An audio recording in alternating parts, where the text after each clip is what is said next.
eliminations. And speaking of that, Mr. Savage going to pick up elimination there onto for Strokey. Yeah, and you can see that action kind of being driven as players are forced to rotate in and start to get priority position, because it's not only just about being safe here, it's about establishing yourself for the next rotation, because that half in, half out, it's so important in terms of priority. But right now, Reason is 5 below the damage threshold, so once this zone clears, he'll start ticking. You want to keep an eye on the top left and then the bottom right-hand corner. That number will need to drop down to 50 players before Storm Surge turns off, and if anybody we're watching is below the threshold, they'll start taking that 25 damage every 10 seconds. And Reason just able to get himself above it with a nice tag there, and he's starting to get aggressive. We talk about the utility of the crash pads. We saw it in the package beforehand in Ball and Child. Talked about how good he can be aggressive on the low ground, and he gets Heatsy there, which is a huge elimination as well, because he pulled that half in, half out zone we talked about. Everyone who banked on it being up on the high ground saying, hey, if it pulls up here, I can win the game. Well, they were wrong. It pulled away from them, and they'll be the ones who have to rotate as we hit top 50, meaning Storm Surge turns off, second round of placement points goes through, and everyone is going to be rotating. And you saw Savage just waiting with that edit open. He was looking for any possible angle to pick up an elimination. Lois as well. He's kind of fashioned himself a little bit of a base here that's got these pyramids edited in a nice way so we can see down on players rotating. And this is where you want to be. If you do pull half in, half out, you want to be looking for players. You don't want to be exposed, because obviously then you could get sniped like your Lois might do here. Some people, Mongrel picks up an elimination as well, so he's still here in this game and still fighting as well. As Lois is trying to snipe somebody out of the sky and was not able to hit it, but a valiant effort. Valiant effort, but just a little wide. Might have given him a haircut, but not going to connect. No Storm Surge tags in play there, as we see Kami pick up a huge elim. Lois trying to get involved here, finds the first tack shot, gets the second onto Vadil, who had picked up Savage. So Savage, again, going down early, only picking up an elim and the 2 placement thresholds. 3 points for him there. As we continue through, you can see Flois. Skype, one of the now veterans, and they call them boomers in the lobby. 3 players in EU are 20 years old, and that is the oldest players who are in the match. But Skype has been around and qualified for nearly every one of these finals. But we're hopping on board here with Quartz Froggy, who had an absurd, just absolutely gross run in heat number 2 to qualify himself. Pushed himself, I believe it was like 19 or 20 points in the final game to get here. But so far, quiet on the day. No eliminations, but a decent loadout as we now transition into those fully moving zones, which means all the safe zones are outside, completely away from the current one, and everyone is going to have to move if they want to avoid that storm. And luckily for him, it seems like it's pulling towards him, so he doesn't have to invest those crash pads right away. He can look for eliminations. If he's thinking the code allows him that opportunity to find these rotations as well. You see just bouncing away through the crash pads, doesn't have to worry about it. Squeeze is going to fall there in the feet. That's an important one to note there, because we talked about it, we hyped him up, falling down before that 40th placement threshold as well. He's not going to hit on a lot of points. That's just how many points can Froggy end up on? How many points can the rest of the lobby end up on as this game continues to go on? We see Curiosity, we see Mongrel, we see Letwick there in your screen as well. And Froggy looks to have taken high ground with that. The shots go through. He's going to get that player down in low HP. It's Cammy going down. What a huge pickup there by Froggy, but he's not done yet. There's another player on the other side. So he does disengage, so he does have mats to build around with and to just drop down layers if he wants to. It seems he's content on focusing around high ground. Yeah, and Benji and Hen also picking up a pair of elims there in the feed as we close in on the next placement threshold. It'll be top 30, and then every 5 players going down. Storm Surge will also turn off his top 30, and we're closing in on it. There it is. Scouts picking up a pair to make sure he gets there. That's ADN and Diablo, who we saw yesterday going down. Thomas also goes down, and then Become Legends Rifle picks up Benji Fishy. Deceptos ends up getting Skype as well going down there. Lechy picking up Styler, but we're still on board here with Quartz Froggy, and we saw how much work he can do on the mid-ground tarp here, and he's continuing to run through with that charge shotgun. Picks up Scouts as well, and we're in through another placement threshold. So this is what happens as we start getting in the moving circles. All the action force, so keep an eye. Lois all the way up on the high ground. Kiko has priority on the low ground, and then everyone else is the tarp in between. But Hen and Reason are still up on the mid-tarp.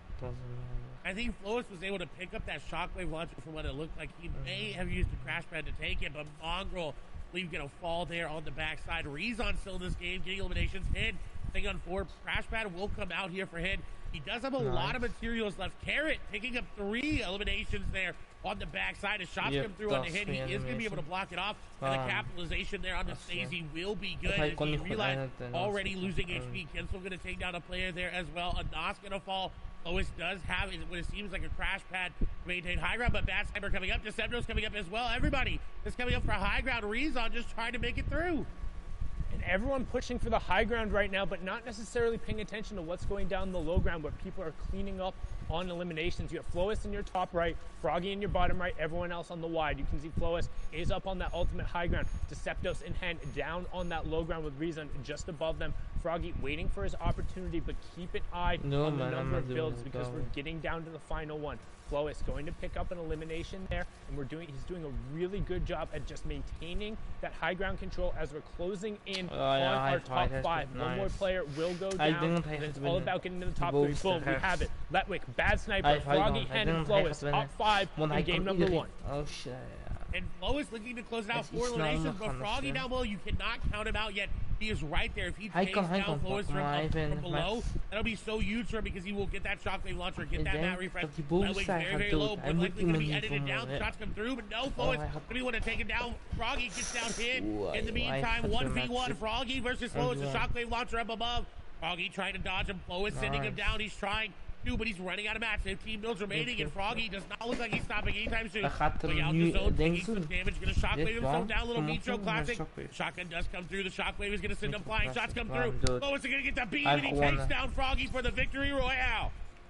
Really good job from Flois executing on the top-down push with the mythic weaponry, but more importantly, showing the versatility of that shockwave launcher, launching himself down and then finding a gap to launch the opponent out, tracking him, and picking it up with the AR. Match number 1 is done. Fury Flois taking home the victory royale, but we'll see where the leaderboard shakes out. We're going to toss it back on over to Zeke, Shio, and Bala. Man, a strong start here in EU, really coming out with a nice flow. Flois finding himself the victory royale. Guys, this final fight between Froggy and Flois, both players walking to that 1v1 5 elimination. The England and the royale is going to be that 4-point swing. This is gonna be a good tone setting for the rest of the competition.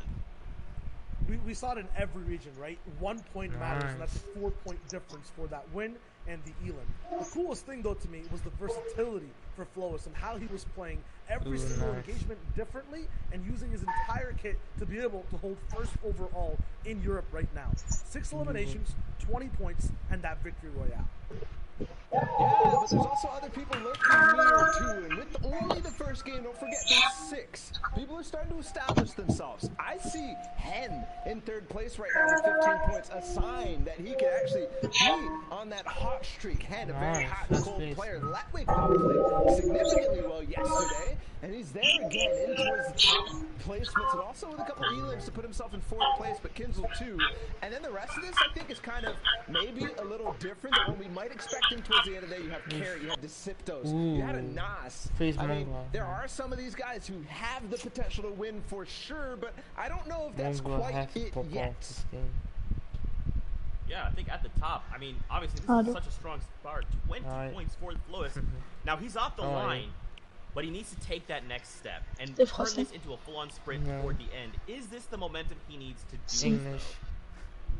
Yeah, I mean, for all the people over here, that's the same kind of question, right? And if you haven't seen the standings leaderboard before, the eliminations are the total overall over the 6 games we're playing, as well as the points. So that's a combination of the placement and elims these guys have. So Letshi got 5 points of placement that game in 22nd place, and 2 eliminations. That's 1 point each. But for these guys, they're kind of sitting at 30th place. They don't have to go for a top 25 anymore. No one has to go for top 50. Everyone here is focused on that win, and they're just slightly behind. Still, though, really hot off the gate.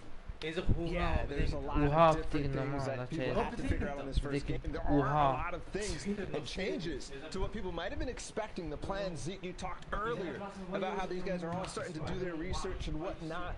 It shifts a little bit in grand finals. People start to make decisions and play with the mind a little bit of each other to, force things that you might not be comfortable with.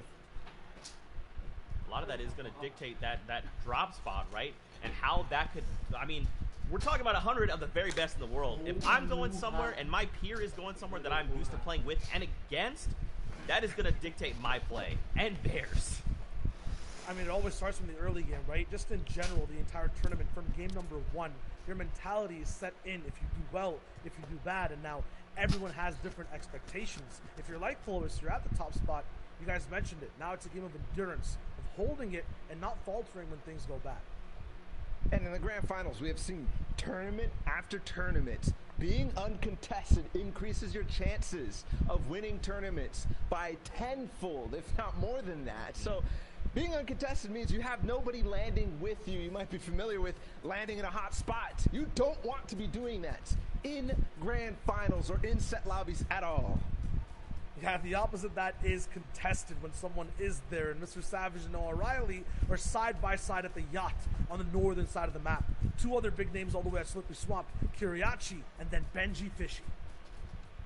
Noah Riley was not supposed to go to the yacht with Mr. Savage. Mr. Savage had thought that he had done enough to force nobody to land with him throughout the heats. But you know what changes now for Benji is that Noah was going to be landing in the same main building. And of course, Noah did not want to do that. Challenge one of the best players in the world at off-spawn fighting. Did not want to challenge Benji whatsoever. He'll leave what success he had throughout the qualifiers to end up going against Mr. Savage?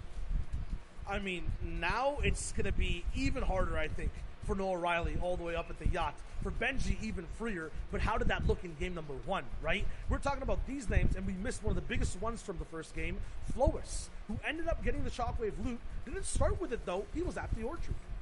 And a big difference from what we see for Flo is because usually it is the Shockwave loot that he's going for in the early game. That's why he got to this spot, but it doesn't matter. He'll grab it anyways, and he's even contested the Orchard. So all I said, Zeke, about being contested, reducing your chances of winning in grand finals kind of shifts when you see what Flowis just did, and it doesn't matter where you land. You could always stumble across Kid's Shockwave launcher. And this is kind of like talking about the quality of the players we're seeing, right? Like, yes, of course, we have mythic items to play around, but for someone like Flowis, it's like if he's going to walk up and he's going to take a fight and eliminate you, and that loot's just going to be put in his hands, it's like, okay, I'm already good. I'm already at a 10. You're just giving me that loot and now making me an 11. Yeah, and also to think about other people who usually have that opportunity to make it through. There was a lot of the big names. I mean, Janice fell off spawn, which you did not expect for him landing at Steamy Stacks with 2 players who play kind of passively in that. He got sniped. There was also a number of different people who fell in the mid game. Yeah, I mean, the big thing and the number 1 word for all these players right now is momentum. Right? Flowis finding that Shockwave launcher gives them a bunch. Janice getting taken out, as Bala just mentioned, stops the momentum overall, right? So in game number 2, these guys have to find a way to rev their engines faster and then get ahead of everyone else with momentum. Oh man, a lot of momentum here to start the day. Now guys, I do want to continue, but I'm getting word the games are ready. So let's get ready to hop into game number 2 here of the Fortnite Champion Series in Europe. Let's see if the action continues. Sundown, play. Let's send it back your way. Thank you so much, Zeke, Shio, and Bala. And I mean, I'm just so excited to see, because I'm a personal fan, or like I'm a advocate for the fact that game 1 is a nice way to set the tone, but you really get an idea of how the leaderboard and how the lobbies are going to play after game 2, because particularly with solos, it's about consistency. And who's able to turn over a performance from one game to the next and continue it rolling, and you're really able to see that going down in the second match. And into the third as well. If you're able to bounce back in that third and you really submit yourself at the top, you got a chance in that 4th, 5th, and 6th game to really turn online. Benji. Savage is going to go down to Noah Riley in the feed. So the contestant happened, and Savage unfortunately falling. Looks like